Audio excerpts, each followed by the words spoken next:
Yahoo minasan, welcome back again with Mr. K di sini.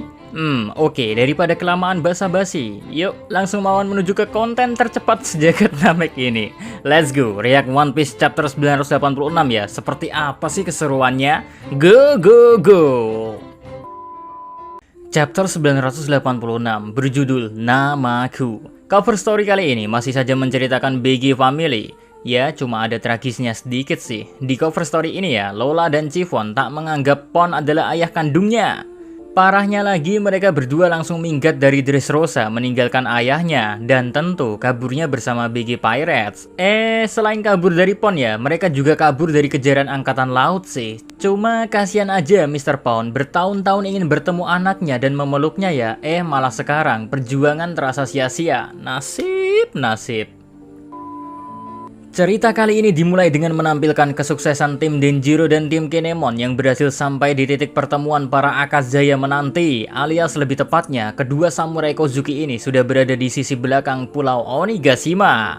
Kinemon dan Denjiro pun dengan penuh kepercayaan berjalan menuju tempat yang sudah direncanakan di mana semua Akazaya berjanji akan berkumpul untuk menyerang Kaido bersama-sama. Hanya mereka berdua lah yang berjalan menuju tempat pertemuan. Sedangkan para aliansi yang dipimpin baik Kinemon dan Denjiro tak mengikuti mereka berdua. Ribuan pasukan ini hanya menyoraki dan memberi semangat pada samurai Kozuki.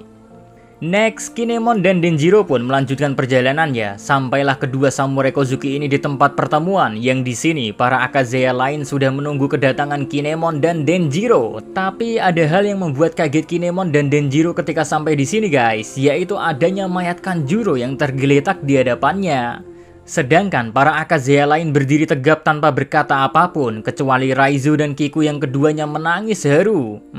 Kinemon yang melihat Kanjuro sudah tak bernyawa ini langsung mengingat flashback masa lalu kebersamaan dengan semua Akazaya lainnya termasuk Kanjuro.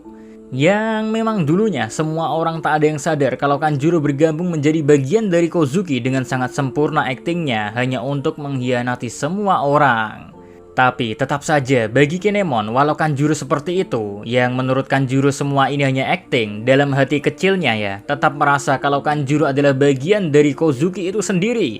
Terbukti dari dirinya yang bilang kepada semua Akazaya yang berada di sini, kalau Kinemon paham betul melawan dan membunuh Kanjuro adalah beban yang sangat berat.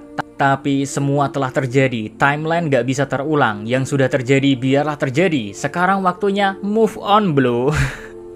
Meniru apa yang Kinemon dan Denjiro beserta para Akazaya lainnya lakukan. And now, Kinemon dan Denjiro yang kembali bertemu dengan semua Akazaya ya, mereka berdua kaget karena dapat kejutan lain. Selain kematian Kanjuro, mereka bisa bertemu dengan Izo. Seketika, Kinemon merasa bahagia kalau Izo ternyata memutuskan untuk kembali ke negeri Wano yang carut-marut ini. Izo pun menjelaskan pada Kinemon ya, kalau dia menyesal telah melewatkan banyak sekali kesempatan untuk mati dengan terhormat. Maksud Izo di sini ya guys, Izo telah lama meninggalkan negeri Wano sampai dia sendiri tak tahu apa yang telah terjadi pada tuannya Oden dan negeri tercintanya. Jadi kedatangan Izo kali ini adalah momen yang sangat tepat untuk menebus penyesalannya karena tak mengerti apa yang negeri Wano alami, sekaligus bisa membantu Kinemon membebaskan Wano Kuni sebebas-bebasnya. Keren juga ya Izo. BTW, kedatangan Izo di sini juga jadi pelengkap apa yang Kozuki Toki ramalkan kalau 9 samurai bakal datang. Jadi mari kita coba berhitung.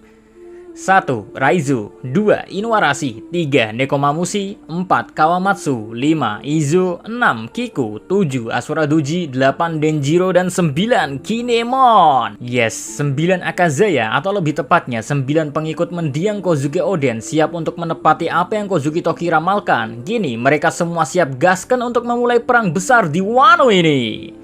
Dan guys, mereka pun langsung masuk ke kastil Kaido untuk membalas dendam sekaligus berusaha membebaskan negeri ini dari tirani Kaido. Next, sekarang kita pindah ke posisi Kaido yang sedang memberi tawaran kepada seluruh bawahan Orochi untuk memilih dua pilihan, mau mati di sini menyusul Orochi atau menguasai dunia dengan cara join menjadi Beast Pirates. Kalau nggak mau join juga gak apa-apa sih, karena Kaido sudah sangat paham betul akan kesetiaan seorang samurai. Jadi kalaupun para bawahan Orochi memutuskan menolak tawaran Kaido dan melawan Kaido dan nantinya akan mati ya, maka Kaido tetap akan mengapresiasi kematian mereka. Seorang Kaido punya rasa respect yang luar biasa ya. Cuma sayang ya, baku hantam antara bawahan Orochi dengan Kaido gak bisa terjadi karena ternyata para bawahan Kaido memilih membuang kesetiaan sebagai seorang samurai yang mengabdi pada tuannya. Mereka seperti enteng saja tak menganggap keberadaan Orochi yang telah meninggal. Mulai dari grup Oniwa Bansu yang terdiri dari 5.000 anggota ninja yang dipimpin oleh Fukurokuju bersedia join bersama Kaido. Dan grup samurai Mimawari Gumi yang dipimpin Hotei juga bersedia join. Kini resmi dari pihak Kaido ya, gak ada lagi nama embel-embel bawahan Orochi karena semua villain di sini sudah berdiri dalam satu payung yang sama bersama Beast Pirates untuk menguasai dunia. Ya, hal ini sebenarnya cukup mengecewakan sih. Mereka, para Oniwa Bansu dan Mimawari Gumi ya, seperti gak ada loyalitas sama sekali. Pantas aja kakek Hyoguro marah melihat tingkah Hotei dan Fukurokuju karena cara mereka yang dengan mudahnya join dengan Beast Pirates seperti gak ada kebanggaan seorang kesatria dalam diri mereka. And next, sementara itu, tak jauh dari tempat Kaido berada, kita melihat Big Mom yang sedang memerintahkan para homies barunya untuk menahan Nami dan Carrot jangan sampai lepas dan kabur. Ya, setidaknya dengan ditampilkannya Nami dan Carrot secara jelas di sini ya, kita jadi lega kalau Nami-chan dan Carrot baik-baik saja. Pastilah akan ada cara menarik agar duel di sini terselamatkan. Lagian, sepertinya Nami dan Carrot seperti sengaja tertangkap oleh Big Mom sih, agar mereka bisa membiarkan Shinobu menuntaskan misi menyelamatkan Momonosuke.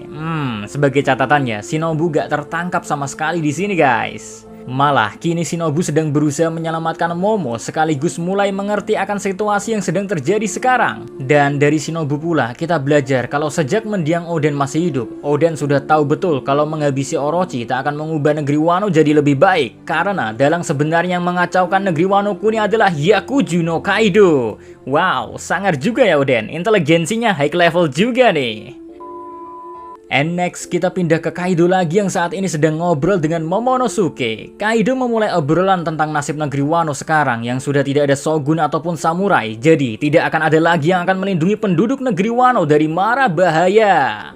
Jadi bagi Kaido ya, setelah pesta festival api ini selesai, semua penduduk negeri Wano, terutama penduduk yang ada di ibu kota bunga ya, akan menjadi bahan eksperimen sekaligus bekerja paksa di pabrik milik Kaido. Ngeri-ngeri sedap ya rencana Kaido. Anyway, selain Kaido ngomongin masalah negeri Wano pada Momo ya, nih Yonko juga sangat penasaran dengan status Momo sebenarnya anak siapa. Bagi Kaido yang 20 tahun lalu pernah mau membunuh Momo, dia sangat ingat betul kalau Momo belum menjawab pertanyaannya tentang statusnya. Kalaupun Momo anak dari Oden, rasa-rasanya gak cocok banget Momo yang seperti pengecut mewarisi darah Oden dalam dirinya. Maka dari itu ya, kini Kaido mengulangi pertanyaan yang sama seperti 20 tahun yang lalu. Yaitu tentang siapa namamu. Kalau Momo menjawab bukan anak Oden, maka Kaido gak akan membunuh Momo. Malahan, dia akan membiarkan bocah mesum ini hidup sekaligus Kaido akan meminta maaf atas kebingungannya sendiri. Tapi, kalian tahu apa yang Momo katakan untuk menjawab pertanyaan yang sama yang dilontarkan Kaido 20 tahun yang lalu yang belum sempat Momo jawab, guys? Jawaban Momo penuh keyakinan sambil mengingat flashbacknya ketika masih bersama dengan ibu dan ayahnya. Momo mengingat kalau nama yang disandangnya adalah nama spesial yang diberikan oleh kedua orang tuanya. Bagi mendiang ibunya, nama yang diemban Momo bakal jadi tanggung jawab berat karena suatu saat dia akan memimpin negeri Wano. Sedangkan bagi sang ayah mendiang Odennya, nama Momo artinya yang kedua tapi tiada duanya. Setelah Momo mengingat flashback tersebut, bocah cilik ini menghela nafas dalam-dalam, mengawali ucapannya sebagai jawaban untuk Kaido seperti ini. Momo, nama ini berarti yang kedua, tiada duanya. Dan namaku adalah Kozuki Momonosuke, orang yang akan menjadi shogun negeri Wano. Seketika, semua orang yang berkumpul di sekeliling Kaido, termasuk Kaido sendiri ya, kaget mendengar apa yang Momo ucapkan. Kaido pun langsung tanpa basa-basi akan segera menghabisi Momo dengan senjata andalannya, pentung kasti itu loh. Momo pun terlihat sudah pasrah dengan apa yang akan terjadi selanjutnya. Bahkan bocah cilik ini walau menangis ketakutan, tapi dalam hatinya ya bangga sudah menjadi seorang pria sejati. Walau kita akui ya, Momo bingung tak tahu harus bagaimana agar bisa selamat dari maut kali ini. Untung saja ya, kejutan datang. Dekat dengan tempat Kaido berada, tiba-tiba ada ledakan yang sangat besar. Usut punya usut nih ya, ledakan ini berasal dari borgol lengan Yamato yang sukses dilepaskan oleh Luffy yang telah menguasai Busosoku Haki tingkat tinggi. Atau pantasnya kita sebut Ryo High Level, dimana dengan berkonsentrasi, Luffy bisa melunakkan logam borgol lengan Yamato seperti handuk saja. Sehingga Luffy bisa melepas borgol Yamato dengan sangat easy peasy. Lalu borgol tersebut dilempar Luffy, lemparannya pun dekat dengan tempat Kaido berada. Sehingga ledakan terjadi, biar dan menyebabkan banyak pihak Kaido kaget bukan main. Wow. Oh ya, di momen ini kita juga bisa melihat Wushu dan Ulti yang telah mengetahui posisi Luffy dan Yamato. Dan sepertinya dua Tobiropo ini akan mengejar Luffy dan Yamato.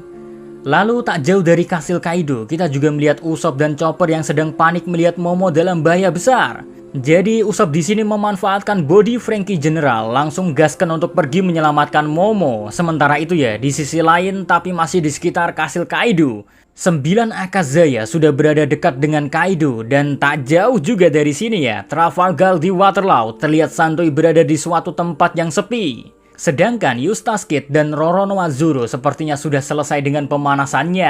Aha, kedua orang ini kayaknya haus akan war nih.